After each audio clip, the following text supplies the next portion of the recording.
नमस्कार, जय श्री कृष्ण विद्यार्थिनी एवं विद्यार्थीगण।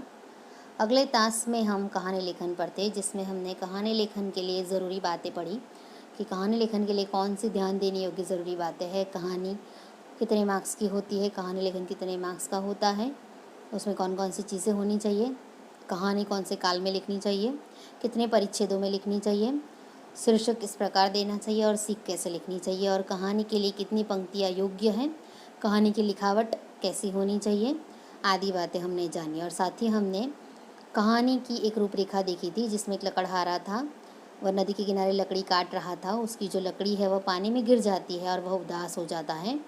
वहीं देवदूत आता है और कुल्हाड़ी निकालने के लिए डुबकी लगाता है, और डुबकी लगाकर वह लकड़हारे की परीक्षा लेने के लिए पहले सोने की कुल्हाड़ी बाहर निकालता है और फिर चांदी की कुल्हाड़ी। यह दोनों ही कुल्हाड़ी को देखकर लकड़हारा मना कर देता है कि यह मेरी कुल्हाड़ी नहीं है। क्यों? क्योंकि वह ईमानदार है। फिर देवदूत लोहे की कुल्हाड़ी बाहर निकालता है, जिसे देखकर जो लकड़हारा है वह खुश हो जाता है, और लकड़हारे की ईमानदारी पर देवदूत भी खुश हो जाता है और वह उसे सोने और चांदी की कुल्हाड़ियाँ भी इनाम में दे देता है। तो यहाँ जो है प्रस्तुत कहानी में हमने लकड़हारे में ईमानदारी का गुण देखा, और ईमानदारी का गुण जो है वह इंसान को हमेशा प्रगति की ओर ले जाता है। उसके स्वभाव में जो ईमानदारी है वो उसके जीवन के लिए एक बहुत ही उत्तम गुण है उसका, और उसके कारण जो इंसान है वह समाज में सम्मान लेने योग्य बनता है। इसी कहानी को हम विस्तृत तौर पर देखते हैं। ईमानदारी का फल अथवा लकड़हारा और देवदूत। कहानी का शीर्षक दिया गया है। गोपाल एक गरीब लकड़हारा था। वह रोज़ जंगल में जाकर लकड़ियाँ काटता था और शाम को उन्हें बाजार में बेच देता था। लकड़ियों को बेचने से जो पैसे मिलते, उन्हीं से उसके परिवार का गुजर बसर होता था। बराबर। गोपाल जो है वह गरीब लकड़हारा था। यहाँ नाम भी दे दिया हमने कहानी लेखन में देखा था कि हमेशा पात्र को नाम देना चाहिए। आप यहाँ गोपाल की जगह मोहन, सोहन जो आपको देना वो भी आप देख सकते हो। बराबर। तो रोज़ जंगल में लकड़ियाँ काटता था और शाम को उन्हें बाजार में बेच जाता था, और उस लकड़ियों से जो पैसे मिलते थे उससे उसके परिवार का गुजर बसर होता था। एक दिन गोपाल जंगल में दूर तक निकल गया। बराबर। एक दिन वह जंगल में लकड़ियाँ काटते काटते दूर तक निकल गया। वहाँ उसकी दृष्टि नदी के किनारे एक बड़े पेड़ पर पड़ी। नदी के किनारे एक जो बड़ा सा पेड़ था, जिसके ऊपर लकड़ियाँ ज़्यादा थी, और वह पेड़ नज़दीक ही था, इसलिए पेड़ काटने के लिए उसका मन ललचाया कि भाई यहाँ अगर पेड़ को काटूंगा तो इससे ज़्यादा लकड़ियाँ मिलेगी, और ज़्यादा लकड़ियाँ मिलने से मुझे ज़्यादा पैसे भी मिलेंगे। उसने सोचा कि आज बहुत सारी लकड़ियाँ मिल जाएगी। वह अपनी कुल्हाड़ी लेकर उस पेड़ पर चढ़ गया। अभी उसने एक डाल काटना शुरू ही किया था कि अचानक उसके हाथ से कुल्हाड़ी छूट गई और नदी में जा गिरी। गोपाल झटपट पेड़ से नीचे उतरा और नदी में अपनी कुल्हाड़ी ढूंढने लगा। उसने बहुत कोशिश की, पर कुल्हाड़ी उसके हाथ न लगी। उदास होकर वह पेड़ के नीचे जाकर बैठ गया। बराबर। क्या किया उसने? एक दिन वह जंगल में गया। वहाँ उसे देखा कि नदी के किनारे एक बड़ा पेड़ है, जिसके ऊपर अगर यह पेड़ को वह काटेगा तो उसकी बहुत सारी लकड़ियाँ मिल सकती हैं, और वह लकड़ियाँ बेचने से उसे अच्छे खासे पैसे भी मिल सकते हैं। इसलिए वह अपनी कुल्हाड़ी लेकर उस पेड़ पर चढ़ गया। अभी उसने एक डाल काटना ही शुरू किया था कि अचानक उसके हाथ से जो कुल्हाड़ी वह छूट गई। कहाँ छूट गई? नदी में जा गिरी। गोपाल झटपट पेड़ से नीचे उतरा और नदी में अपनी कुल्हाड़ी को वह ढूंढने लगा। झटपट, क्योंकि वह कुल्हाड़ी से ही वह नदी के किनारे जो पेड़ है उसकी लकड़ियों को वह काट सकता था। उसने बहुत कोशिश की, पर कुल्हाड़ी उसके हाथ न लगी। कुल्हाड़ी जो है उसके हाथ से छूटकर नीचे गिर गई, तो कहाँ से हाथ में आएगी वापस? उदास होकर वह पेड़ के नीचे जाकर बैठ गया। बराबर। पेड़ के नीचे जाकर बैठ गया। इतने में एक देवदूत वहाँ पहुँचा। उसने गोपाल से उसकी उदासी का कारण पूछा।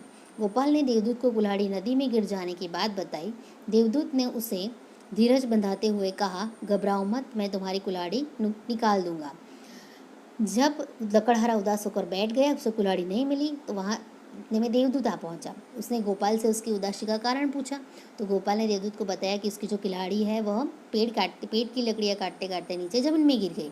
देवदूत ने उसे धीरज बंधाते यानी कि संयम बंधाते हुए कहा कि घबराओ मत, मैं तुम्हारी कुल्हाड़ी निकाल देता हूँ। वह देवदूत उसकी मदद करने के लिए आया। यह कहकर देवदूत ने नदी में डुबकी लगाई। वह सोने की एक कुल्हाड़ी लेकर बाहर निकला। उसने गोपाल से पूछा, क्या यही तुम्हारी कुल्हाड़ी है? गोपाल ने कहा, नहीं महाराज, यह मेरी कुल्हाड़ी नहीं है। फिर दूसरी बार डुबकी लगाकर देवदूत ने चांदी की कुल्हाड़ी निकाली। तब भी लकड़हारे ने इनकार करते हुए कहा, नहीं, यह भी मेरी कुल्हाड़ी नहीं है। देवदूत ने फिर डुबकी लगाई। इस बार उसने नदी से लोहे की कुल्हाड़ी निकाली। उस कुल्हाड़ी को देखते ही गोपाल खुशी से चिल्ला उठा, हाँ महाराज, यही मेरी कुल्हाड़ी है। क्या हुआ कुल्हाड़ी में कि यहाँ देवदूत है, वह किसकी मदद करने के लिए आता है? लकड़हारे की। तो लकड़हारे की मदद करने के लिए जब देवदूत पहुंचा तो देवदूत नदी में डुबकी लगाई। उसने पहले सोने की कुल्हाड़ी निकाली और गोपाल से पूछा तो गोपाल ने मना किया कि यह कुल्हाड़ी नहीं महाराज, यह मेरी कुल्हाड़ी नहीं है। दूसरी बार डुबकी लगाकर देवदूत ने चांदी की कुल्हाड़ी निकाली। इस पर भी लकड़हारे ने मना कर दिया कि यह भी मेरी कुल्हाड़ी नहीं है। देवदूत ने फिर डुबकी लगाई और इस बार उसने नदी से लोहे की, जो लकड़हारे की खुद की कुल्हाड़ी थी, वह निकाली। उस कुल्हाड़ी को देखकर ही गोपाल खुश हो गया और चिल्ला उठा, हाँ महाराज, यही मेरी कुल्हाड़ी है। यानी कि अपनी कुल्हाड़ी को उसने पहचान लिया। अगर वो सोच सकता, अगर अपने मन में वह लालच रखता, बराबर, तो वह देवदूत के सामने वह झूठ भी बोल सकता था कि हाँ, सोने की कुल्हाड़ी भी मेरी है और चांदी की कुल्हाड़ी भी मेरी है, बराबर। लेकिन वह ईमानदार था, इसलिए उसने अपनी जो खुद की लोहे की कुल्हाड़ी थी उसे उसने पसंद किया। गोपाल की ईमानदारी पर देवदूत बहुत खुश हुआ। लोहे की कुल्हाड़ी के साथ साथ सोने और चांदी की कुल्हाड़ियाँ भी देवदूत ने गोपाल को इनाम में दे दी। गोपाल ने देवदूत का बहुत आभार माना। गोपाल की जो ईमानदारी को देखकर देवदूत बहुत खुश हुआ, क्योंकि देवदूत जो है वह उसकी मदद करने के लिए आया था, लेकिन वो देख रहा था कि सचमुच यह गोपाल है, वह अपना काम ईमानदारी से करता है। और यहाँ गोपाल ने अपनी ईमानदारी साबित कर दी। ना ही उसने सोने की कुल्हाड़ी का स्वीकार किया, ना ही उसने चांदी की कुल्हाड़ी का स्वीकार किया, लेकिन उसने किस कुल्हाड़ी का स्वीकार किया? जो उसकी लोहे की कुल्हाड़ी थी। लोहे की कुल्हाड़ी के साथ साथ सोने और चांदी की कुल्हाड़ियाँ भी देवदूत ने गोपाल को इनाम में दे दी। मतलब खुश हो गए देवदूत उसकी ईमानदारी पर। गोपाल ने देवदूत का बहुत आभार माना। क्यों आभार माना? क्योंकि देवदूत ने जो है वह उसकी लोहे की कुल्हाड़ी, जो उसकी रोजी रोटी थी, वो उसे वापस दिलवा दी और साथ ही में उसे सोने और चांदी की कुल्हाड़ी भी दे दी, जिस वजह से वह खुश हो गया। सीख, इस कहानी से हमें सीख क्या मिलती है? ईमानदारी एक अच्छा गुण है। ईमानदारी का फल हमेशा मीठा होता है। बच्चों, हम भी अपने स्वभाव में, अपने कार्य में अगर ईमानदारी रखेंगे तो ईमानदारी का फल हमें मिलता ही है। भले ही आज के समय में सब लोग झूठ की वजह से अपना सिक्का खड़ा कर लेते हैं, लेकिन फिर भी जहाँ ईमानदारी का गुण होता है वहाँ किसी न किसी हालात में, किसी न किसी परिस्थिति में जिस इंसान में ईमानदारी का गुण होता है उसे जीवन में सफलता अवश्य रूप पर मिलती है। इसलिए हमें अपने कार्य में हमेशा ईमानदारी रखनी चाहिए। भले हमें कोई देखने वाला ना हो, लेकिन हमारी अंतरात्मा, हमारा आत्मविश्वास, हमारा कॉन्फिडेंस इस बात को देख रहा है। हमारे अंदर छुपी हुई परमात्मा की वह जो ज्योति है वह हमें देख रही है। इसलिए हमें अपने कार्य में हमेशा ईमानदारी रखनी चाहिए, बराबर। प्रस्तुत कहानी हमने सही तरीके से पढ़ ली, जान ली। कहानी के मुद्दे भी हमने देख लिए थे कि कहानी भूतकाल में होनी चाहिए, तो ये सब पूरी कहानी भूतकाल में है, देखा आपने, बराबर। साथ ही में यहाँ बताया गया है कि कहानी में जो गांव है, गांव का नाम दो, बराबर।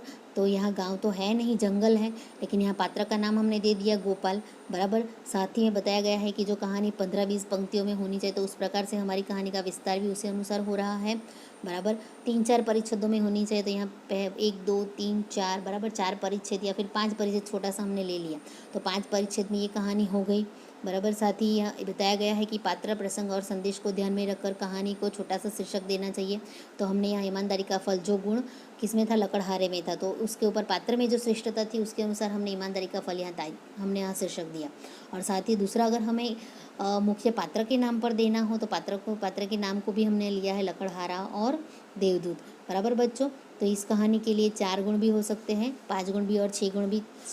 कक्षा शिक्षक या फिर विषय शिक्षक अपनी खुद की योग्यता के अनुसार या फिर अपनी खुद की पसंद के अनुसार रख सकते हैं, या फिर कहानी की योग्यता के अनुसार भी रख सकते हैं। जैसे हमने देखा था कि यहाँ विराम चिन्ह का उपयोग होना चाहिए। विराम चिन्ह है जो यहाँ पूर्ण विराम का उपयोग किया गया है। देखो यहाँ चंद्र बिंदी लगाई है, यहाँ बीच में योजक चिन्ह किया गया है, बराबर। आप सही तरीके से पूरी कहानी को देखिएगा। जब आप PDF में देखोगे तो देखिएगा कहाँ कहाँ कौन कौन से चिन्हों का उपयोग किया गया है। देखिए, अल्पविराम का उपयोग किया गया है, ह्रस्वई का उपयोग कहाँ होता है, किस प्रकार होता है, ह्रस्वई दीर्घई का उपयोग किस प्रकार किया गया है, अवतरण चिन्ह का उपयोग किस प्रकार किया गया है। जब देवदूत है वह सामने वाले इंसान लकड़हारे से बात करता है, तब उसने यहाँ डबल अवतरण चिन्ह यानी दोहरा अवतरण चिन्ह लगाया है।